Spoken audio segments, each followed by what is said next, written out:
Welcome back to The Whisper Knows. This is the place where stories don't scream, they whisper.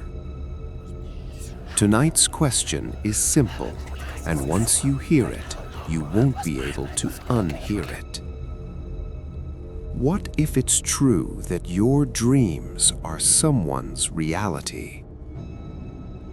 At 3:12 a.m., I woke up with my heart sprinting and the taste of copper in my mouth, like I'd been biting my tongue to keep from screaming. My apartment was dark and familiar. The ceiling fan turned. The streetlight leaked through the blinds. Except the smell.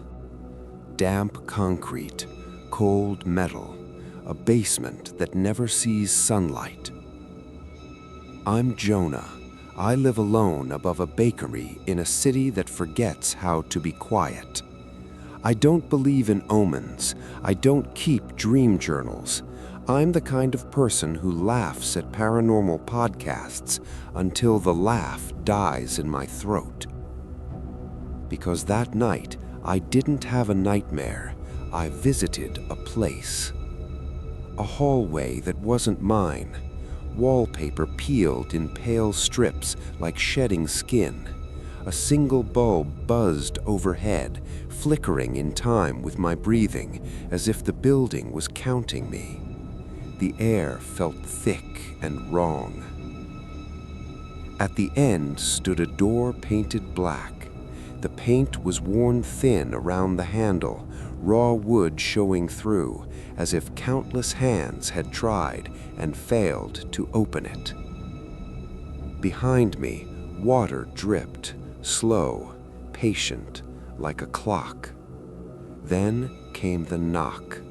1, 2, 3. Not on the black door, on the wall beside my ear. I turned and saw her in the corner, half swallowed by shadow, like the hallway didn't want to admit she existed. A woman, early 30s, dark hair pulled back messily, barefoot, wearing a thin sweatshirt. Her face carried the exhausted panic of someone who hasn't slept in days. She stared at me like she recognized me, and she whispered, "You can see me." I tried to speak, nothing. My throat felt sealed. She stepped closer, and the bulb flared, then dimmed, as if it reacted to her. "Please," she said, "don't wake up yet." That should have snapped me out of it. Dreams don't beg, but I stayed. The hallway tightened, stretching longer and narrower, closing around us like a throat. She grabbed my wrist. Her hand was freezing, not dream cold, real cold, the kind that hurts. "You've been here before," she said. "You just don't remember." I pulled back and saw a mark on her wrist, a red oval with a thin line through it, like an eye crossed out. She noticed my stare and yanked her sleeve down, ashamed. Then she looked at the black door. "Don't go in there," she whispered. "If you open it, he'll notice you." The word "he" landed like weight on my chest. The dripping behind us stopped, and from behind the black door, I heard breathing, slow, controlled, close, like someone listening for my answer. The woman's eyes filled with tears. "This is real for me," she said. "When you dream, you come here." I shook my head, trying to force logic into a place that hated it. "It isn't real." Her face tightened. "Then why does it hurt?" She pushed up her sleeve. Her forearm was bruised in finger-shaped shadows, purple and yellow, fresh and ugly, too specific to be imagined. The bulb flicked hard, buzzing louder, straining as if something was waking up. She pressed something into my palm, a small key, cold metal, sharp edges. "You have to take it with you," she said. "If you wake up without it, you'll forget me again, and I'll still be here." My fingers closed around the key. The hallway changed. The peeling wallpaper looked too smooth, too alive, like skin under paint. The black door seemed to swell, as if something behind it leaned closer. A voice spoke from the other side, deep, calm, certain. "Who brought you back?" The woman mouthed two silent words, "Don't answer." The bulb snapped off. Darkness swallowed everything. I woke in my bed, gasping like I'd been underwater. The ceiling fan turned. The streetlight leaked in. Normal, safe. My fist was clenched so tight, my nails cut my palm. I opened my hand. A key fell onto my sheets with a tiny metallic click. Real. Cold. And when I stumbled to my front door, I saw a fresh marker on the inside wood, a number I'd never written. The same number engraved on the key. Like my dream had left a receipt, and someone was collecting. I didn't sleep after that. I sat on the edge of my bed with the key in my palm, turning it under the streetlight, waiting for it to warm up like metal should. It never did. It stayed basement cold. The number on my door was worse, written in fresh black marker on the inside panel, 312. Clean and deliberate. I checked the outside, nothing. I checked the hallway, no footsteps, no marker smell, no neighbors peeking out. At 4:01 a.m., I searched the number, the black door, the crossed-out I mark. Most of it was nonsense. Then I searched 312 basement unit. An old listing appeared. 3 subway stops away. A narrow brick building, boarded windows, basement storage units. One line at the bottom, Unit 312. The key suddenly made sense. Not a house key, a unit key. A key for a door you don't open unless you have to. At sunrise, I called in sick, grabbed a flashlight, and went anyway. The train ride felt wrong. Every time the cars slid through darkness, my mind replayed the hallway, peeling wallpaper, buzzing bulb, the black door breathing on the other side. The building looked exactly like the photo. The front door keypad was dead. Beside it, a staircase dropped below street level behind a chain-link gate. A crooked sign read, "Basement access, authorized only." The chain was locked, and taped to the padlock was a small folded note, perfectly neat. I unfolded it. "You came." 2 words in careful handwriting. Then I saw the scratches on the gate, repeated, shallow to deep, like someone had carved the same shape over and over. An oval, a thin line through it, an I crossed out. I stepped back like the metal burned me. "Jonah," a voice whispered. Not behind me, inside my head, like a thought that wasn't mine. I turned. Across the street near a closed laundromat, she stood in daylight exactly as she had in the dream. Bare feet, thin sweatshirt, dark hair pulled back messily. Exhaustion carved into her face. My brain tried to reject her. Coincidence, a prank. But she lifted her sleeve and I saw bruises on her forearm, finger-shaped shadows, fresh and ugly. "Don't say my name out loud," she murmured. "He listens." My voice cracked. "You're real?" "For me," she said, and the way she said it made my stomach twist. She took one step forward and stopped, like an invisible line blocked her. "I can't cross," she whispered, "not when you're awake." "What's your name?" I asked. She hesitated. "Mara." The name hit wrong, familiar in the way a word feels familiar when you've heard it in a room you don't remember entering. She nodded towards the gate. That's one of the doors. You wrote the note? I can't touch things out here, she said, but when you're dreaming, I can push. I felt the key in my pocket like a weight. Why me? Her face sharpened, listening. Because you're the one he uses. Use me for what? Uses you to look, she whispered, to bring him new places. A truck passed, and for a heartbeat her outline shimmered like heat above asphalt. Listen, she said quickly. Tonight, don't fight the dream. Don't run. Go straight to the black door. You told me not to open it. I'm still telling you not to open it, but you have to stand close enough to hear him. You have to learn the rules before he learns yours. Behind me, the chain on the gate clicked softly. Once, like a test. Then again, like fingers finding the latch. Mara's eyes widened. He knows you're awake now, she breathed. He's counting. Cold spilled down my spine. Go, she whispered, before he realizes you can hear him like this. I backed away, still staring at the gate.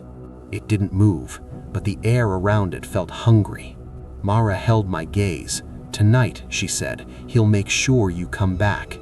And if you wake up without remembering, it won't be you dreaming anymore. That day crawled. I moved through my apartment like motion could keep me awake. Alarms every 10 minutes. The key sat on my table, a cold little fact I kept touching to prove I hadn't imagined it. I told myself I wouldn't sleep, but at 8:17 p.m., my eyes closed for the length of a breath, and the world peeled away. I was back in the hallway. The bulb buzzed overhead, flickering in time with my breathing, like it was measuring me. Wallpaper peeled in pale strips. The air tasted damp, like concrete after rain. And the black door waited at the end, paint worn thin around the handle. This time, I didn't run. I walked toward it, because Mara had been right. Fighting the dream only made it tighten. Mara stepped out of the corner's shadow, barefoot, sweatshirt too thin, eyes bright with exhaustion. You came, she whispered. I'm trying to stay awake, I said. My voice worked here, thick and slow, like the hallway allowed it. You can't, Mara said. He won't let you. I stopped a few feet from the black door. The breathing behind it was closer than last time, as if it had moved to listen. Mara lifted her wrist. The crossed-out eye mark looked raw at the edges. Rules, Mara said. You wanted them. I swallowed. Tell me. First, Mara raised one finger. Don't say names. Names make doors. The bulb flickered. Second, she said, don't ask for proof. He loves proof. Proof makes you lean in. From behind the door came a tiny click, like a lock being tested from inside. Third, Mara whispered, never touch the handle unless you're ready to lose something. I stared at my hand. And what is this place? I asked. Mara glanced at the door. It's where he keeps the people he finds. Who is he? Mara's eyes snapped at mine. Don't. I bit my tongue. The breathing behind the door slowed, pleased. Mara stepped closer. People come here in dreams all the time, she whispered, but you're different. Because I brought the key? I said. Because you brought it out, she corrected. That means your sleep isn't private anymore. It's shared. Shared with who? Mara didn't answer. She only pointed at the black door. He shares you. The hallway narrowed as I took one careful step forward, close enough to feel the cold radiating from the paint. Stand here, Mara whispered. Close enough to hear, not close enough to open. I leaned in a fraction. The calm voice spoke, as if it had been waiting all day. Back already. Mara gripped my sleeve. Short, certain. I kept my words tight. What do you want? A slow inhale on the other side. I want what you already do, the voice said. You give me rooms, streets, doors I can't reach alone. He sees through dreamers, Mara whispered. You used me to find her, I said. I used you to see her, he replied, almost amused. The bulb flared, then dimmed, like a blink. So when I dream, I open paths. Yes, the voice answered, and you open them easily. The black door clicked again, softer, like a latch being tested from inside. Let her go, I said. A pause. Trade, the voice said. Mara stiffened. No, don't bargain. I forced my voice steady. Trade what? The breathing deepened. A memory, the voice said. One you won't miss until it's gone. My stomach dropped. The key in my pocket felt warmer, like it liked that offer. Mara shook her head. If you give him a memory, he'll start taking the rest. He'll hollow you out and wear your sleep. The voice chuckled softly. She's learned to fear me. Why her? I asked. Because she noticed, and because you saw her. Mara gripped my wrist. Her touch was ice. You have to wake up, she hissed, before he marks you. I looked down. On my inner wrist, faint but forming, was the same oval with a thin line through it. An eye crossed out. The black door exhaled, close, intimate.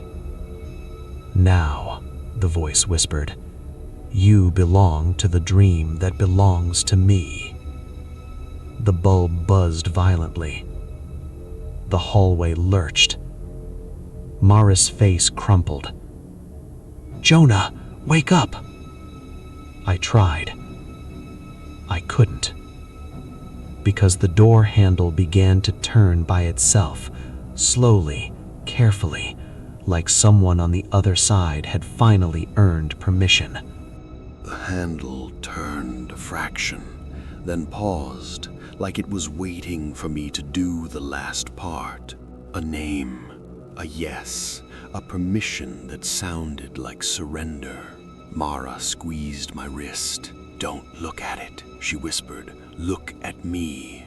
I forced my eyes onto hers. Tell me how to wake up. You have to break the path, Mara said. Make him lose you. The voice behind the door sighed, amused. She's teaching you tricks. The handle twitched again. The black paint around it looked wet, like the door was sweating. Mara spoke fast. Remember something small, something harmless. Offer it first. I shook my head. That's bargaining. It's pennies, she hissed, before he demands gold. My mark burned on my wrist, a hot itch beneath the skin. The voice softened. A memory, Jonah. I kept my words short. Fine, take one. Mara's eyes widened. No, not you, I said to her.